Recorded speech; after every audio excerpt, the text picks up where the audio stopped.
All India kabaddi tournament வந்து திருநெல்வேலி மாவட்டத்தில் செட்டிக்குளம் அப்படிங்கிற ஊரில் வந்து நடந்திருக்கு. ஓகேங்களா. ஸோ இந்த டோர்னமெண்ட் வந்து முந்தா நாத்தம் அதுக்கு முந்தின நாளும் ஸ்டார்ட் ஆகி நேத்தோட முடிஞ்சு போச்சு. கிட்டத்தட்ட ஒரு 3 நாள் டோர்னமெண்ட் தான். ஓகேங்களா. ஸோ இந்த டோர்னமெண்ட்ல பல டீம் பார்ட்டிசிபேட் பண்ணாங்க. இந்த டோர்னமெண்ட்ல பல சர்ப்ரைசஸ் வந்து இருந்துச்சு.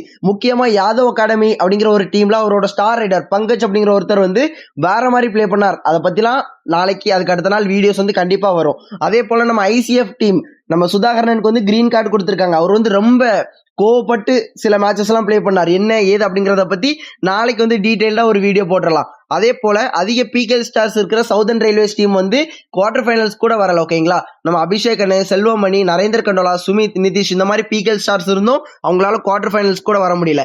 அதே போல ராஜ் ரைபிள்ஸ் அப்படிங்கிற ஒரு டீம் வந்து ஃபைனல்ஸ் வரைக்கும் போயிருக்காங்க. ஓகேங்களா. ஸோ இந்த டோர்னமெண்ட்ல ஓவராலா ஃபைனல் மேட்ச் மட்டும் நடக்கல. மழை காரணமா அந்த ஃபைனல் மேட்ச் வந்து நடக்காம போச்சு. ஃபைனல் மேட்ச் ஐசிஎஃப்க்கும் ராஜ் ரயில்வேஸ்க்கும். ஸோ ரெண்டு டீமும் வின்னர் அப்படிங்கிற மாதிரி அனௌன்ஸ் பண்ணிருக்காங்க.